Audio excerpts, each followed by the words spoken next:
बॉलीवुड के दिग्गज अदाकार दिलीप कुमार साहब का इंतकाल हो गया है। 98 साल के वो थे और आज सुबह 7:30 बजे उन्होंने मुंबई के हिंदुजा अस्पताल में आखिरी सांस ली।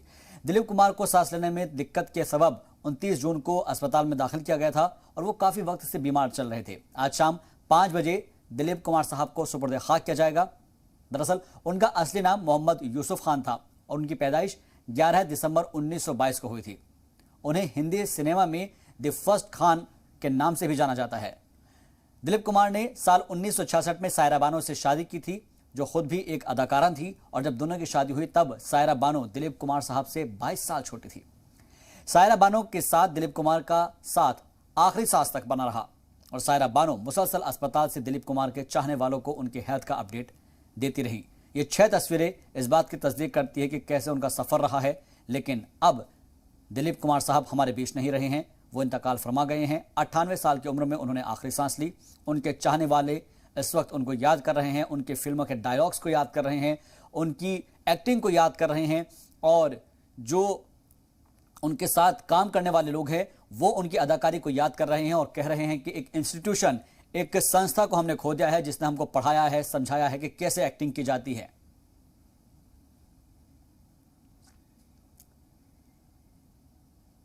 हिंदुस्तान और पाकिस्तान की तकसीम से 17 साल कबल एक भरा पूरा कुनबा पेशावर से बंबई आया और उस घर में एक नौजवान था।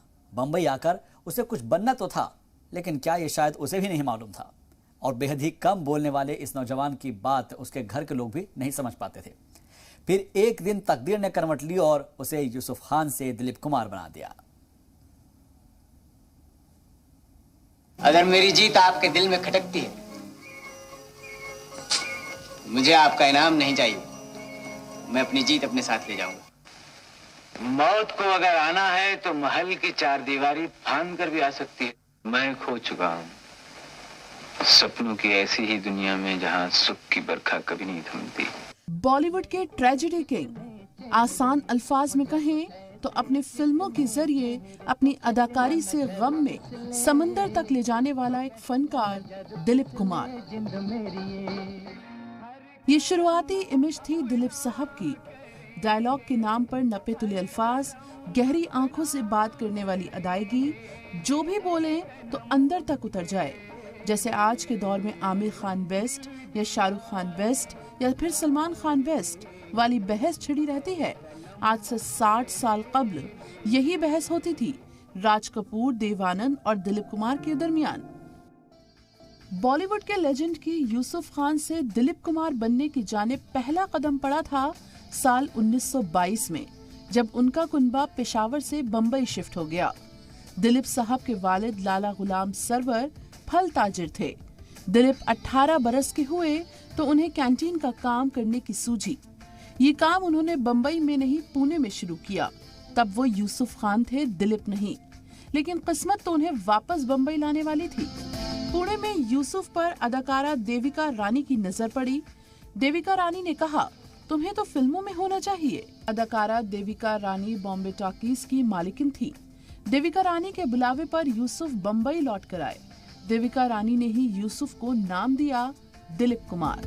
न सिर्फ नाम, बल्कि देविका रानी ने ही दिलीप कुमार को 1944 में ब्रेक दिया। फिल्म थी ज्वार भाटा।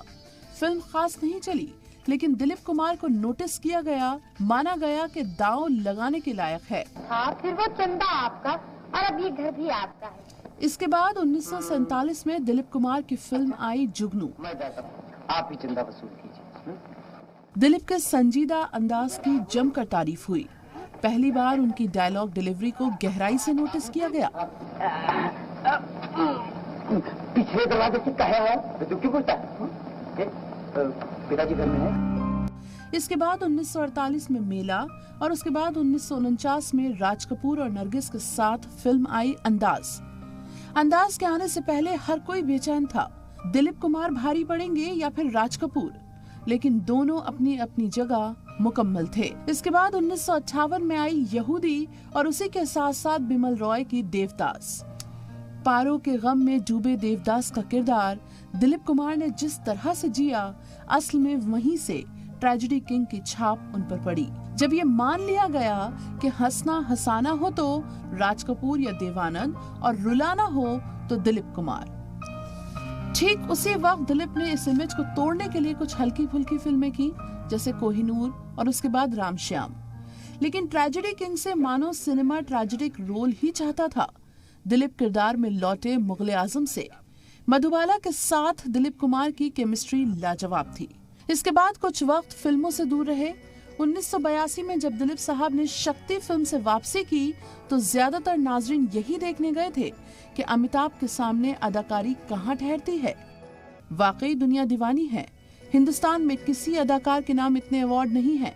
फिर दिलीप साहब का नाम तो गिनीज बुक में भी दर्ज है।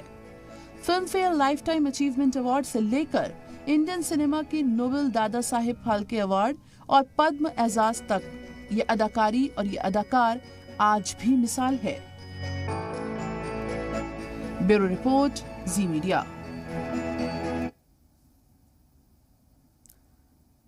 तो दिलीप कुमार साहब अब हमारे बीच नहीं रहे हैं। सुबह 7:30 बजे उन्होंने आखिरी सांस ली है, लेकिन तकरीबन 20 सालों से उनका इलाज कर रहे डॉक्टर जलील क्या कुछ कहते हैं, आइए जरा सुनते हैं। 98 की उम्र में हर इंसान को कुछ ना कुछ तकलीफें होती हैं और उनका इलाज हमने जो किया है वो सही तरीके से किया है। उम्र का तकाजा था और उस वजह से आज सुबह 7:30 बजे डॉक्टर नितिन गोखले थे, सायरा जी थी और 7:30 बजे उनका देहांत हो चुका है। भगवान करे कि उनके आत्मा को शांति मिले। ये वक्त नहीं है कि क्या रीज़न है क्या नहीं है। उनको सांस की तकलीफ़ें थी, पहले तो आपको सब मालूम था। तो वो जो उसके लिए जो भी इलाज करना था उसके लिए कुछ डॉक्टर मौजूद थे जिन्होंने सब मिलकर हम लोग ने इलाज किया था। उसमें सब में पहले जो थे उनके कार्डियोलॉजिस्ट डॉक्टर नितिन गोखले थे, फिर मैं था। नितिन गोखले तो उनके मुझे लगता है 21 साल के ऊपर इलाज उनका कर रहे थे, मैं 20 साल से कर रहा था। 9 साल का था तब से मैं इनका पिक्चर देखता रहता हूँ और बड़े एक्टिव एक्टर थे, बड़े सज्जन आदमी थे, अच्छे थे। जब भी ड्यूटी अपनी करते थे फिल्म लाइन के अंदर कोई भी मिस्टेक नहीं होती थी उनसे, देखा जावे तो। मेरी ये सोच है दिलीप कुमार हानेस्ट आदमी बिल्कुल काम करने में, पिक्चर की लाइन में। हमें बहुत दुख हुआ आज आपने बात बताया कि हिंदुजा में उनका डेथ हो गया करके। उसके लिए मैं भगवान से प्रार्थना करूंगा कि उनको अपने चरणों में रखें। तो जो फैंस है, जो चाहने वाले हैं, वो इस वक्त गम का इजहार कर रहे हैं। वहीं सदर जमहूरिया रामनाथ कोविंद ने भी दिलीप कुमार के इंतकाल पर इजहार अफसोस किया है। उन्होंने ट्विटर पर लिखा है कि पूरे बर्र सगीर में उन्हें पसंद किया गया है और उनका इंतकाल एक दौर का इख्तिताम है। दिलीप साहब भारत के दिल में हमेशा जिंदा रहेंगे। उनके कुनबे और बेशुमार मद्दाहों के तई ताज़ियत। तो सदर जमहूरिया रामनाथ कोविंद का ये ट्वीट जिसमें उन्होंने ताज़ियत पेश की है। इसके अलावा वज़ीर-ए-आज़म नरेंद्र मोदी ने भी दिलीप कुमार साहब के इंतकाल पर इजहार अफसोस किया है। उन्होंने लिखा है कि दिलीप कुमार सिनेमा के लेजेंड के तौर पर याद किए जाएंगे। दिलीप कुमार बेमिसाल सलाहियतों के मालिक थे। दिलीप कुमार का जाना सकाफती दुनिया के लिए नुकसान है। परिवार, दोस्तों और मद्दाहों के तई ताज़ियत।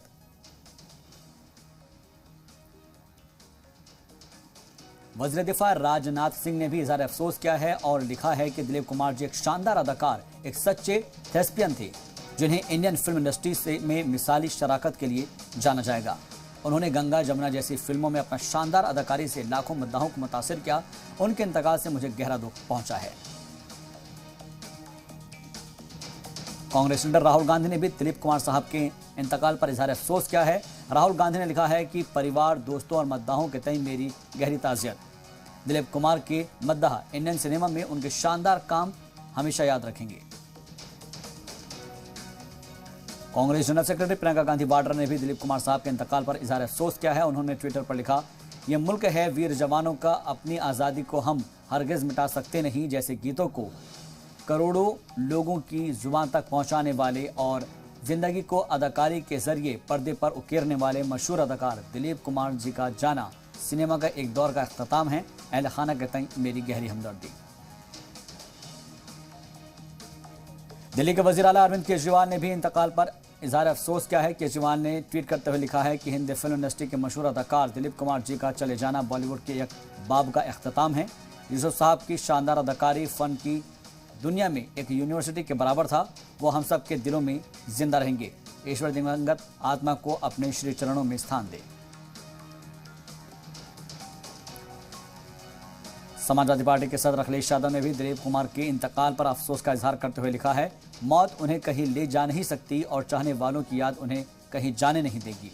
वो मुगल आजम का बगावती अंदाज, सलीम का अमर किरदार आप कहीं नहीं जा सकते। दिलीप साहब, खराज अकीदत। आज पुरानी राहों से कोई मुझे आवाज न दे, आज नई मंजिल है मेरी, कल के ठिकाने भूल चुका। दिलीप कुमार जी के इंतकाल पर बीएसपी सदर मायावती ने भी इजहार अफसोस किया है। मायावती ने लिखा है, इंडियन फिल्म इंडस्ट्री, बॉलीवुड की मशहूर और जानी मानी हस्ती दिलीप कुमार के आज इंतकाल की खबर बेहद अफसोसनाक है। उनकी अहलिया सायरा बानो और उनके चाहने वालों के तय मेरी गहरी ताज़ियत। अपनी अदाकारी से फिल्म इंडस्ट्री में कभी न मिटने वाली छाप छोड़ने वाले दिलीप कुमार को विनम्र श्रद्धांजलि। उनकी फिल्में हमेशा यादगार रहेंगी।